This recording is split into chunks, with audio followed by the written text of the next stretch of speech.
인바스켓, 서류함, 그 다음에 롤플레이, 역할 연기. 근데 이제 요 서류함 기법하고 오랄 프리젠테이션 이렇게 발표가 이제 가미가 되어 있는 그 고용노동부 편.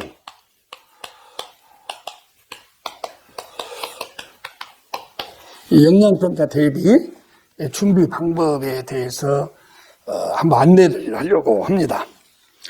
지금 이제 이런 서류함이나 이제 역할 연기도 1대1 역할 연기가 있고 1대2 역할 연기가 있는데 이 고용노동부는 1대2 역할 연기를 하고 있죠.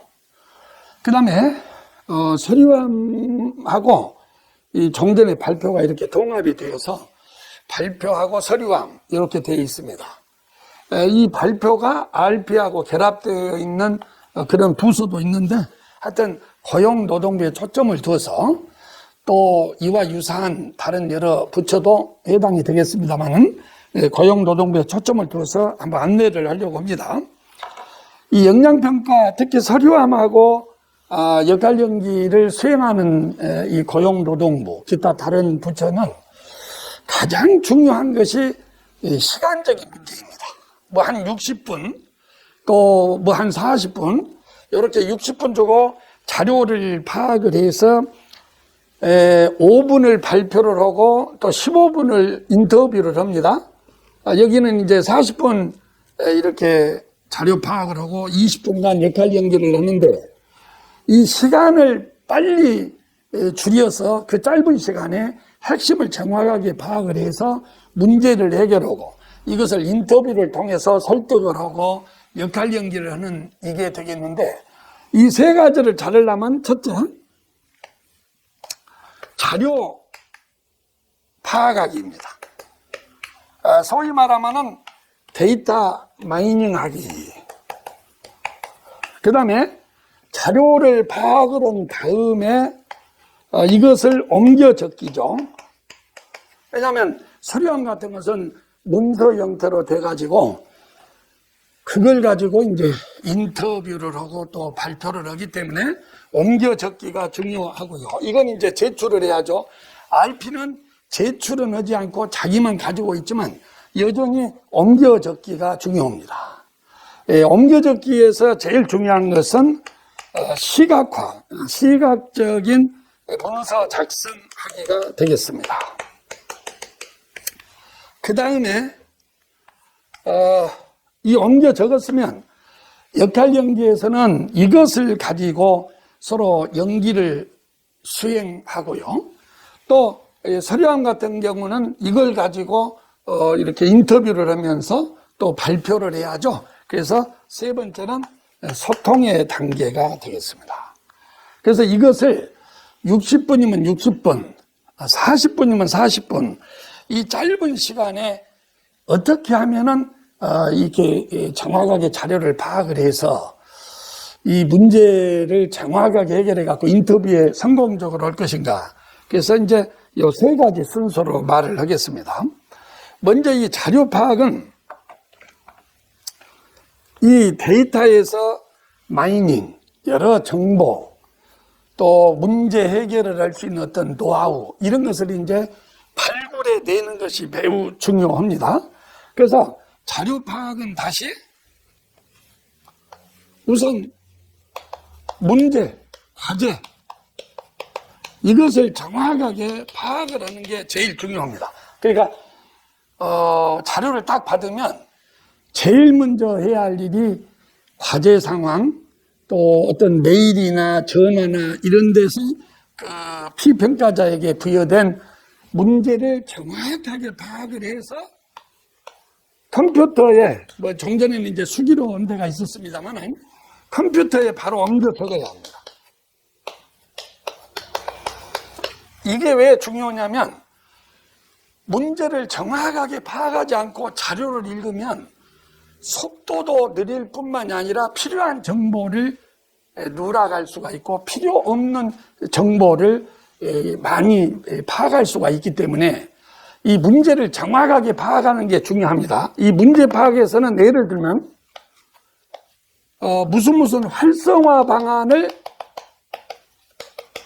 마련해라고 한 건지, 무슨 개선 방안을 마련해라고 한 건지, 예를 들면 뭐 홍보 방안을 마련해라고 한 건지, 기존의 홍보 프로그램을 개선해라고 한 건지, 이런 걸 정확하게 파악을 해서 적어놔야 우리가 자료를 파악을 하고, 그 다음에 어떤 정보는 버리고 어떤 정보를 수집을 할 수가 있는 것이죠. 그래서 어떤 사람은 시간이 너무나 다급한 나머지 이런 것을 대충 하고서 자료를 읽는 것은 사상 누각이라고 할 수가 있습니다. 그래서 메일, 전화, 과제 상황, 또 역할 과제 이런 걸 통해서 문제가 3개든 4개든 정확하게 이게 활성화 방안이냐 개선 방안이냐, 또 무슨 부하들 간의 직무 재분장 문제냐, 팀워크 고치 문제냐, 이런 것을 정확하게 이렇게 자료를 파악하는 것, 이것이 굉장히 중요합니다. 우리가 심리학에서 초보자 전문가 이론이라는 게 있는데, 초보자하고 전문가의 차이는 뭐냐면, 문제 해결에 바로 들어가면은 초보자고, 문제 해결에 들어가기 전에 내한테 부여된 과제 상황이 뭐냐를 정확하게 파악을 해서 여기에 신경을 쓰면은 그 사람이 전문가라고 하는 것이죠. 우리 객관식 문제도 마찬가지예요. 예를 들면 공부를 많이 하는 사람은 문제를 정확하게 파악하지 않고 대충 읽고 바로 답을 고른단 말이에요. 오늘 이제 그 9급 공무원 국가직 시험인데 여기에도 그런 것이 적용이 됩니다. 근데 여러분이 막상 이렇게 딱 자료를 받으면 시간 압박 때문에 이 과정을 상당히 소홀히 한 경우는 벌써 상당히 실패할 확률이 많다, 이렇게 되어 있습니다. 이제 문제를 정확하게 파악해서 컴퓨터에 적어놔야지, 컴퓨터에 적지 않으면은 자료를 읽으면서 문제를 잊어버려요. 그래서 무슨 정보인지, 무슨 정보가 중요한지 그 정보 수집을 못합니다. 그러면 컴퓨터에 적었으면은 이 문제를 해결하기 위한 관련 정보를 수집을 해야 됩니다. 이건 뭐 별로 중요하지 않아. 이것은 매우 중요해. 이런 정보 수집 능력이 매우 중요합니다. 우리가 자료만을 그대로 옮겨 적으면 이건 고득점을 할 수가 없죠. 이 자료에서 중요하냐 중요하지 않느냐 이걸 골라내는 것이 정보입니다. 그리고 그러니까 별로 중요하지 않는 정보에 주의 집중해서 그것을 서류에다 옮겨놓거나 그러면 이것은 자료 파악 숙제가 덜 됐다 해서 좋은 점수가 나오지 못하는 것입니다.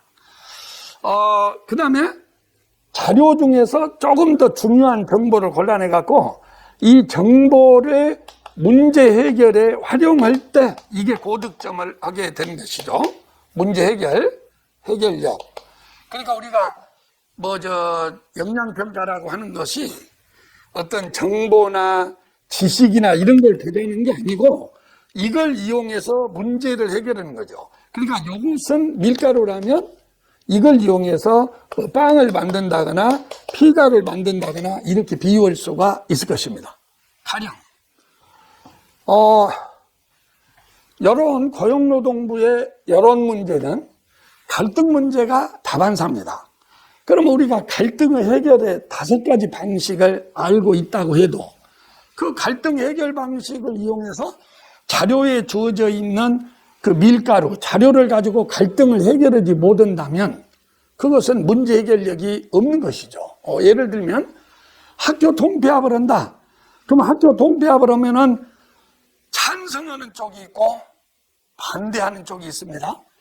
그러면 찬성하는 쪽에서는 이렇게 학교 통폐합을 하면은 예산 전략이 이루어지고 또 규모 경제가 이루어지고 또 이 학생들이 많아지면 각종 교육 프로그램을 많이 응용할 수 있어서 기초학력 이런 것에도 도움이 되고 또 인간관계 이런 것도 더 좋아지고 사회성도 기를 수 있다.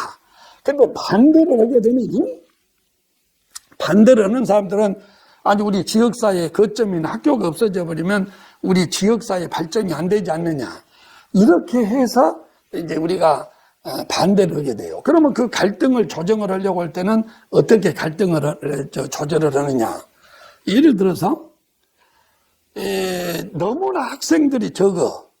그래서 이렇게 학생들이 너무 적은 학교를 그대로 두고는 여러 예산 낭비 문제, 또 기초학력 문제, 다양한 교육 프로그램 운영을 못 한다거나 이런 문제가 생기는데 그걸 반대한다고 해서 그걸 가지고 그 반대하는 사람의 입장을 그대로 우리가 양보 수용할 수는 없는 것입니다. 이런 경우는 어떤 논리나 적절한 논거를 대해서 통폐합을 이끌어내야 되겠지요.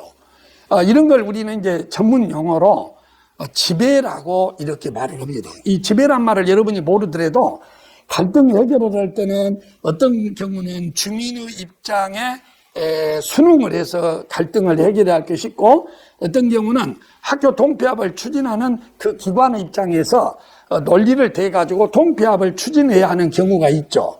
그러니까 갈등에 대해서 많은 공부를 했지만 그 갈등 해결을 어쩔 때는 타협을 하고 어쩔 때는 주민의 입장을 따라주고 어쩔 때는 주민의 입장을 누르고 우리 통폐합을 추진하는 교육청 입장에서 그것을 추진을 해야 하는 그런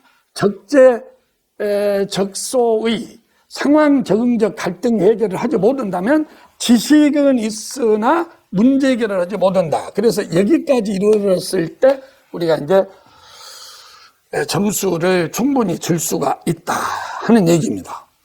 근데 이 관련 정보 수집에서 자료 속에서 정보와 지식을 찾고 이걸 이용해서 문제 해결을 하려면 요 읽기라는 스킬이 필요합니다.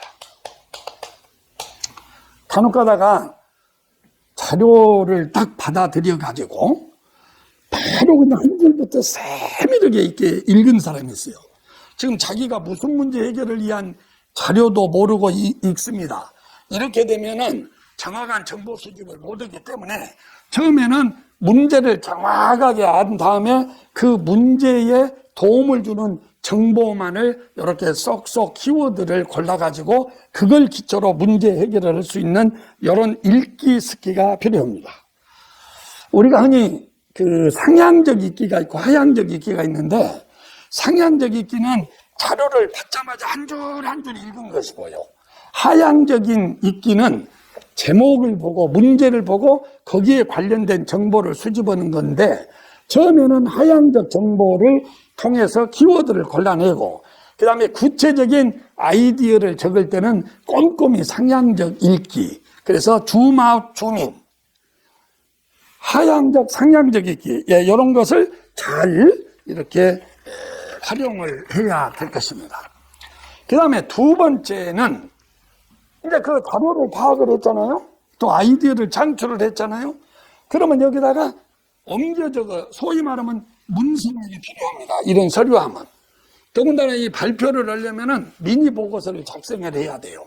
여기에서는 시각적 문서가 매우 중요한데 제가 이렇게 고용노동부 이렇게 지도를 해보면은 의외로 이 과정이 시간이 없다고 해서 신경을 별로 안 쓴 분들을 많이 봐요. 상당히 실패를 합니다. 예를 들면은, 저 서울시 같은 경우는 연수를 할 때 너무 맞춤법이나 뭐 이런 것에 신경 쓰지 말고 키워드를 적으면 된다. 이런 그 연수에서 말도 있다고 해요. 그러나 그것은 저는 찬성하지 못하고요. 이 서류 형태로 제시할 때는 이 반듯하게 작성을 해야 되는데 이 시각적 문서 작성에서 제일 중요한 것은 첫 번째가 뭐냐? 얼개를 짜야 돼요. 가령 미니 보고서가 나온다 그러면 그 얼개가 맨 처음에 추진 배경을 쓰지 않습니까? 그리고 두 번째가 현황 및 문제점을 씁니다. 그리고 이제 세 번째가 무슨 뭐 활성화 방안이든 개선 방안이든 그런 거 씁니다. 그리고 네 번째가 세부 추진 계획을 쓰고요. 세부 추진 계획에서 과제별 추진 일정, 그 다음에 홍보 방법, 이행 점검, 장애 관리, 그리고 마지막에 기대 효과를 씁니다. 그런데 시간의 압박 때문에 이런 것을 너무 시각화가 안 돼가지고 너무 무질서게 되면 이 서류함의 서류를 받아든 평가자는 굉장히 그 상대방의 전문성을 의심할 수가 있습니다. 그래서 하여튼 마이너스 쪽으로 되기 때문에 이것을 잘 작성을 해야 돼. 또 이걸 잘 작성을 해야만이 발표도 잘할 수 있고 인터뷰를 잘할 수 있는 것이지, 역할 연기를 잘하는 것이지, 이게 제대로 안 된다면 어떻게 자기 기억에 의존해서 그걸 잘할 수 있겠습니까? 그래서 이것을 잘 적어야 됩니다. 그 다음에 제가 제일 이 얼개짜기에서 중요한 것은 이제 여기에 또 각각 이렇게 제목이 들어가잖아요. 여기 이제 유목화라는 것인데, 이런 것이 이제 유목화라는 건데, 이런 유목화가 매우 중요합니다. 유목화는 어쩔 때는 시계열로 하는 것이 있습니다. 시계열로. 예를 들면 도시숲을 조성하자. 그러면 토지를 확보합니다. 도시숲을 조성합니다. 그리고 사후 관리와 활용. 이렇게 시계열로 딱 분석을 한 다음에 두 번째는 유목화를 하는 거예요. 그룹 짓기. 유목화를 한 다음에 세부 이런 항목을 여기다가 적어 넣습니다. 그래서 이 세부 항목을 적어 놓은 다음에 자료를 읽으면서 각각 분야에, 방금 제가 이제 도시숲을 조성한다 그러면은 토지를 먼저 확보를 해야겠죠. 토지를 확보한 다음에 어떻게 도시숲을 조성을 할 건가.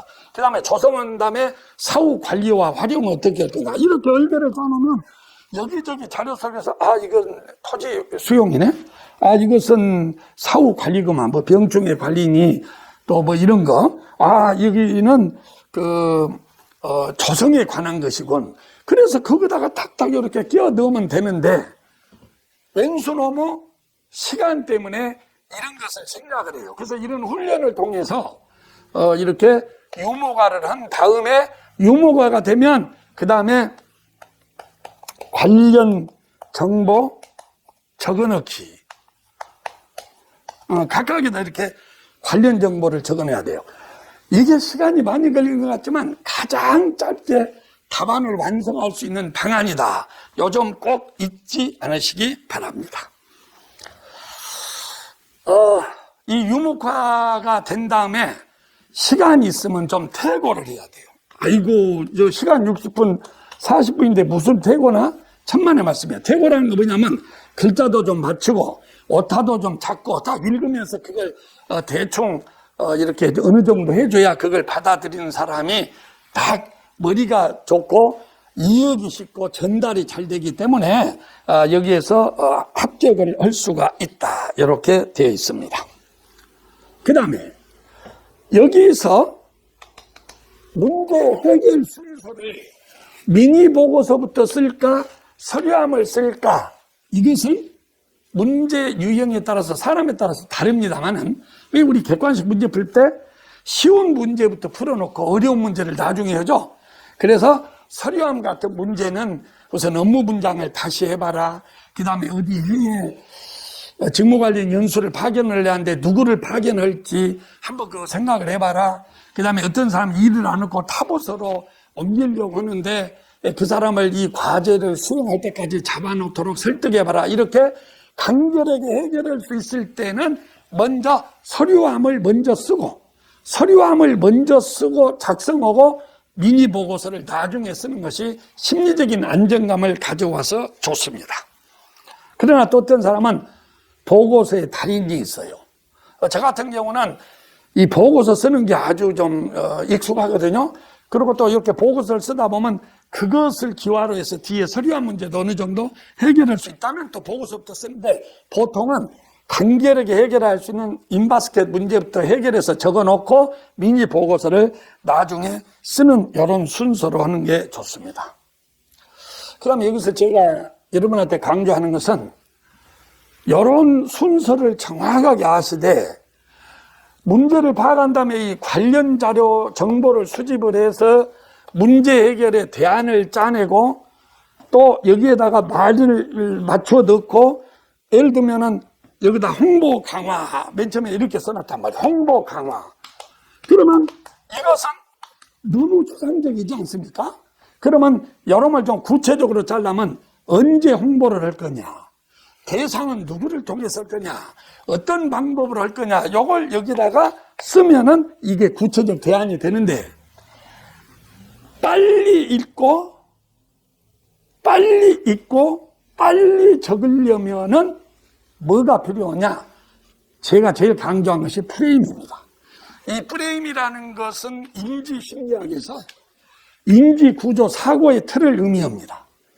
우리가 어떤 음악에 관한 서적을 보고 음악을 듣고 감상을 할 때는 음악의 구성 요소인 리듬, 가락, 형식, 샘여림, 빠르기 이런 걸 알아야 그 정보를 수집하고 비판을 할 수 있듯이 이런 프레임이 없이는 이 정보를 쉽게 파악할 수가 없는 것이죠.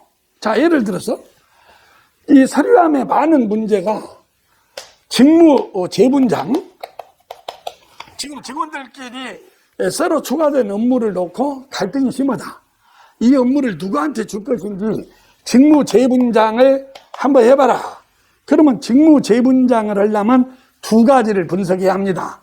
하나는 직무의 양, 하나는 직무의 질, 그리고 사람을 분석을 해야 합니다. 보세요. 직무 재분장을 하려면 먼저 직무를 양과 질로 분석을 하고 사람을 분석을 해야 합니다.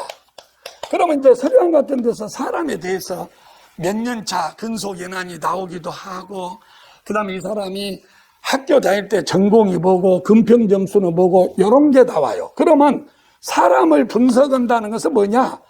직무 능력을 분석을 하고 그 다음에 이 사람의 성격을 분석을 해야 돼요. 그래서 이 사람하고 직무가 아기가 딱 맞게 분장을 해야만이 이 문제가 해결이 되는 거예요. 이게 프레임입니다. 이게 이런 프레임을 알아야 역할 연기도 잘하고 미니 보고서도 잘 쓰고 특히 서류함에서 인터뷰를 잘할 수가 있는 것입니다. 그래서 이런 프레임을 적어도 3, 40개만 알아놓으면 이 고용노동부 이 문제는 이렇게 뭐 한 달 안에 한 4문제 정도 숙달하면 합격이 보증이 된다. 이것은 전혀 과장이 아닙니다. 두 번째는 요것입니다. 요거. 자, 자료를 파악을 해서 잘 서류화해 놨어요. 또 역할 연기도 자료를 파악을 해서 잘 내가 볼 수 있게 그럼 유목화해 놨어요. 근데 소통에서 제대로 기질을 발휘하지 못한다면 그것은 좋은 점수를 받을 수가 없습니다. 이 소통은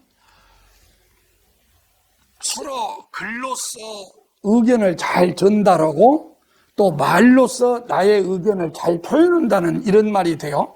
그러니까 소통에는 이런 미니 보고서나 이런 서류함 문제 해결에도 필요하지만은 인터뷰나 역할 연기를 할 때 매우 중요한데 소통은 다시 두 가지가 있습니다. 우선 내용이 좋아야 돼요. 내용. 봐봐요. 피평가자인 나와 평가위원과의 왔다 갔다 하는 무엇이 콘텐츠죠. 이 내용이 알차고 좋고 전문화가 돼 있어야 되고 풍부하고 구체적이어야 좋은 것입니다. 그 다음에 이 내용이 왔다 갔다 하는 전달하는 형식이라는 게 있어요. 형식. 일종의 뽐이라고 합니다. 뽐. 그러니까 이것이 주머니 안에 내용물이라면 이것은 내용물을 둘러싼 주머니라고 보면 돼요. 자, 내용은 우리가 세 가지를 갖춰야 돼요. 우선 논리가 정확해야 됩니다. 이제 이쪽에 적어볼게요. 논리가 정확해야 돼요. 논리가 없는 말은 어거지가 되고 거짓말이 됩니다. 자, 우리가 왜 직무분장을 이렇게 했습니까? 어떤 해외 출장을 보냈는데 왜 B라는 사람을 선택했습니까? 이런 것을 그 사람의 직무 능력과 그 사람의 성격 여기에 맞춰서 이렇게 이 사람의 적임자라고 보고 이 사람을 선정했습니다. 이렇게 논리가 없다면, 이프나 논리가 없다면 그건 거짓말이에요. 억지입니다. 그 다음에 이 사람의 말이 설득력을 갖추려면 나의 말 속에는 열정, 정념 이런 게 담겨 있어야 돼요. 그러니까 논리도 중요하지만 열정이라든지 이런 정의적인 열정, 동기 뭐 이런 거, 의지 이런 게 담겨 있어야 합니다. 그 다음에 이런 말 속을 통해서 인격이 드러나야 됩니다. 자, 예를 들어서 제가 한 예를 들어주겠어요. 자, 서류함의 문제 중에 하나는 대부분 이런 거죠. 지금 어떤 새로운 업무가 추가가 되는데 이 업무를 놓고 지금 조직 구성원끼리 서로 자기 업무를 받아들이지 않으려고 갈등이 심하다. 이 업무 분장 좀 한번 해보라. 그럴 때 직무의 양과 뒷면에서 사람의 몇 년 경력을 가진 사람과 근무 능력이 뛰어난 누가 맡아야 된다. 이런 논리가 없으면 설득력이 없죠. 그 다음에 이걸 통해서 당연히 이런 걸 강하게 이렇게 직무 재분장을 해야 조직도 잘 돌아가고 일하는 사람도 이렇게 힘바람이 나서 조직이 건강한 조직이 된다. 이런 것을 정말 자기도 공감하면서 즐거워하면서 이것을 표현을 해야 돼. 그리고 그 말 속에 평가자는 이 사람이 중견 관리자로서 사람 됨됨이 인격이 드러나는 것입니다. 청렴에 관해서 어떤 문제를 할 때 논리에 맞아야 되고 그 청렴 의지가 강하게 드러나야 되고 인터뷰나 발표에서 그리고 그걸 통해서 이 사람의 공무원으로서의 인격이 드러나게 되는 것이죠. 이 세 가지가 갖춰져 있지 않으면 그 내용물이 좋은 내용이 되지를 못한다. 그래서 항상 인터뷰를 하고 남하고 소통을 할 때는 우선 논리를 갖출 것, 그 다음에 강한 의지를 표현해서 말을 할 것, 그리고 인격을 드러낼 것. 우리 이 얘기해보면 그냥 알잖아요. 이 사람 인격이 뭔지. 이 세 가지를 갖춘 사람을, 이런 사람을 여러분 웅변가라고 합니다. 그래서 이제 좀 말이 긴데, 웅변가는 우리 어렸을 때 막 주먹을 쥐고 이런 사람이 웅변가가 아니고, 정말 대중 앞에서 그 사람의 인격으로 청중을 감화시키고, 강한 의지를 통해서 추진력을 보이고, 그리고 논리에 맞는 말을 할 때 설득력 있게 된 것이고, 이런 사람이 웅변가라고 하는 것입니다. 웅변가가 장사도 잘하고, 웅변가가 직무도 잘하고, 웅변가가 이발도 잘하고, 빵도 잘 만들고, 이러는 거예요. 강의도 잘하고.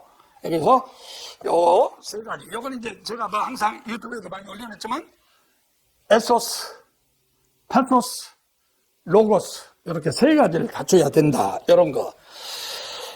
그 다음에 이것을 담아내는 요 형식이 매우 중요한데요. 자, 형식은 먼저 요거 기억을 해야 되는데요.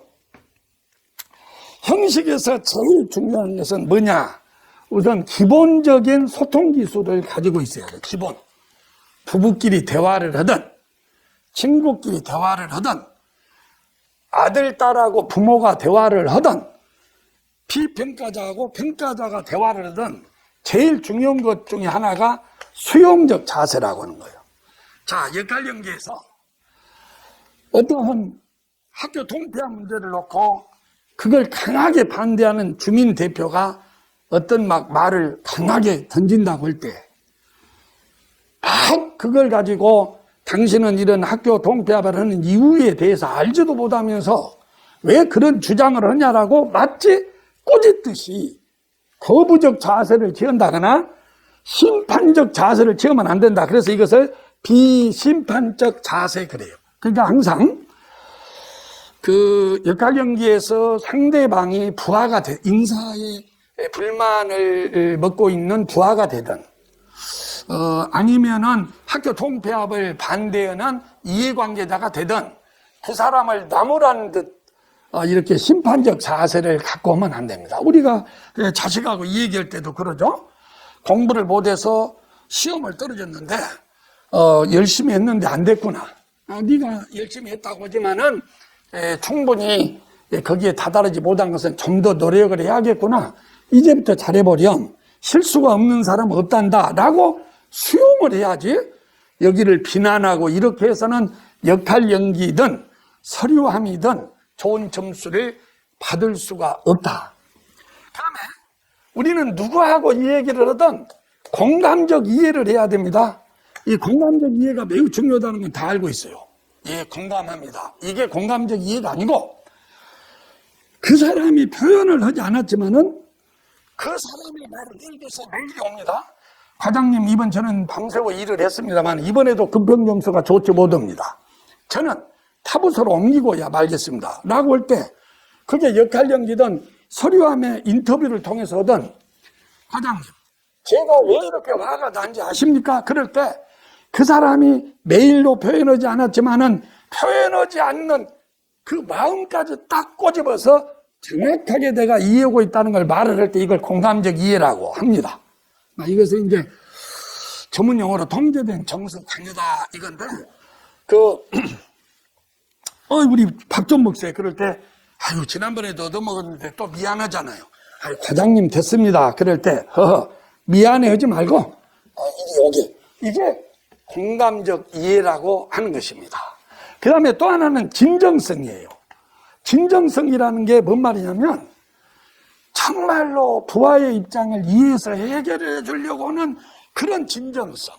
여기에서 감명을 먹는 것이지, 진정성이 없는 가장 대표적인 답은 자기가 느낀 것하고 말한 것이 다른 거예요. 예를 들면 부하의 아픔도 모르면서 그냥 애와가지고 와서 자기도 의미도 이해를 못하면서 달달달달 애우는 로봇형 대답. 이것이 비진정성. 이것입니다. 여러분, 여기서 제가 기본이라고 맞춘 것은 의사소통의 세 가지 기본은 남을 비판하거나 남을 비난하지 말 것. 이게 수용이에요.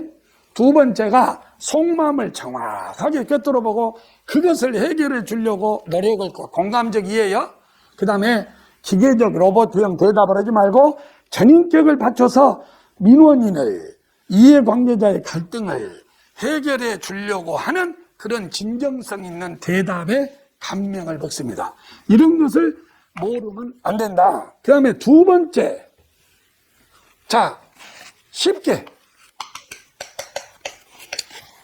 쉽게는 간결해야 돼요.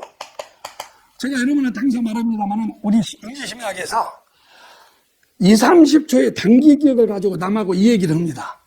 근데 한 말에 그냥 2개, 3개 아이디어를 붙이고 했고 또 했고 그런다 이러면요, 듣는 사람은 관심도 없고 백과장해. 그래서 길게 주저리 이 얘기하면 그건 실패한 거예요. 끊으세요. 딱딱 끊어. 특히 발표할 때도 딱딱 끊어. 그리고 한 문장 글을 쓸 때, 미니 보고서 쓸 때 한 문장 말을 할 때 하나의 아이디어만 담아야 돼. 그래서는 쉽게 전달하려면 간결하고 정확한 용어를 써야 됩니다. 그래서 여러분이 이런 용어집을, 이 용어를 한 3,000개 외우는 것은 일도 아닙니다.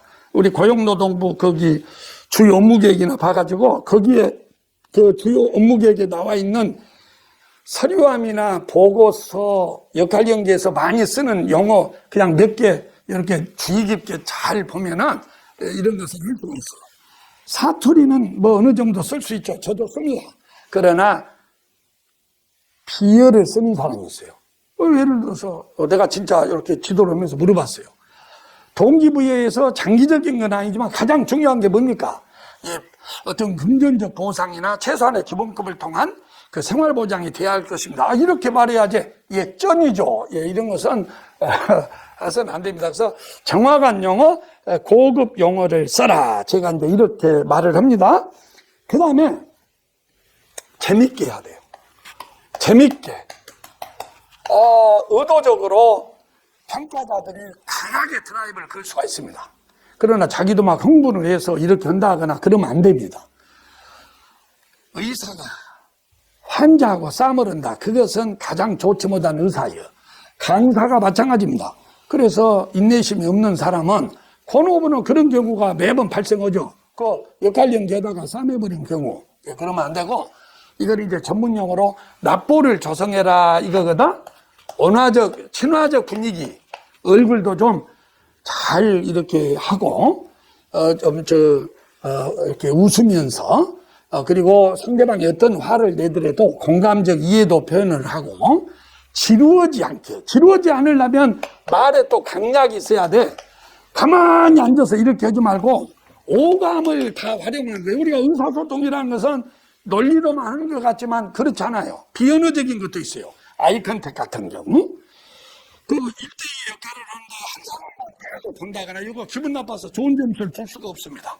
그래서 이 아이 컨택도고, 그 다음에 때로는 자기의 강한 이런 열정을 보이기 위해서는 약간 가벼운 주먹을 쥘 수도 있는 것이고, 이렇게 하는 것이 좋습니다. 그래서 우리가 재미있게 강약을 두자. 이것을 오케스트라의 지휘자처럼, 그 오케스트라 지휘자, 그렇게 말의 강약, 속도, 이런 것이 있어야 되는 거예요.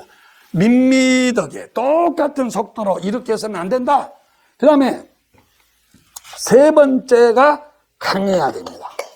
강하게. 이게 무슨 말이냐면 온화하게 하십시오. 그러나 자기의 기본 철학을 잃으면 안 됩니다. 예를 들면 역할 연기에서 이렇게 서로 상대방의 어떤 갈등을 조정을 할 때 그 서로 대립이 되는 두 사람의 의견을 다 수용하고 받아들이면서도 자기의 전문가로서의 기본 철학, 이런 것은 잊어서는 안 됩니다. 그러니까 뭐냐면 이 사람이 목소리가 크면 예 그렇게 할게요. 또 이 사람은 목소리가 크면 또 갑자기 바꿔버린다거나 이러면 안 되는 거예요. 자기가 조정하는 사람의 입장에서는 자기의 가치관과 중심 철학을 잘 유지하고 있어야 되는 것입니다. 그래서 우리가 갈등을 해결할 때는 때로는 양보를 해야 됩니다. 그러나 양보해서는 도저히 안 될 것은 강하게 지배를 해야 됩니다. 때로는 우리 의견 절반씩 합시다. 타협을 하는 이런 입장을 취해야지 그냥 평가위원, 그러니까 이해관계자들 요구에 질질질 끌려가면 안 되고, 또 이 주도권을 잃어서는 안 된다는 게 바로 뭐냐면 지금 해결해야 할 과제가 서류함이든 역할연기든 해결해야 할 과제가 3개, 4개인데 하나만 가지고 계속 상대방이 집중할 때, 이럴 때는 평가위원이고 뭐고 내가 주도해서 다른 과제로 넘어가야 돼. 이것을 과제 전환이라고 하는데, 과제 전환을 할 때는 상대방이 말이 끝나면 그걸 기화로 해서 자 이제 이런 두 번째 문제로 한번 옮깁시다. 이렇게 자기가 주도권을 잡아야 된다는 것입니다. 마지막에 정확해야 합니다. 동문서답한가 아주 안 좋아요. 그러니까 서류함에서 인터뷰를 할 때 딱 묻는 표적 대답을 해야 돼. 개선 방안을 내라 그러면 문제점을 지적하고 그걸 고쳐야 할 거 아니야? 활성화 방안 그러면 문제점을 고칠 뿐만이 아니라 좋은 점을 더 강하게 해야 되는 것입니다. 우리가 흔히 동문서답이 많은 것은 경청을 하지 않기 때문입니다. 정말 얘기 보세요. 의사소통을 잘하는 것은 이런 기본을 갖춰야 합니다. 서류함이든 역할연기든 발표든. 그리고 쉬워야 됩니다. 짧게 물어본 것만. 그리고 재밌어야 됩니다. 온화한 분위기. 상대방이 어떤 말을 하더라도 화를 내지 않고 그 사람을 공감해 주면서 말의 속도, 모션 이런 걸 적당히 채웁니다. 그리고 강해야 됩니다. 그리고 정확한 대답을 해야 된다. 이걸 이제 반복을 하고, 제가 이 강의에서 제일 강조한 것은 이것입니다. 프레임. 면접에 프레임이 있어요.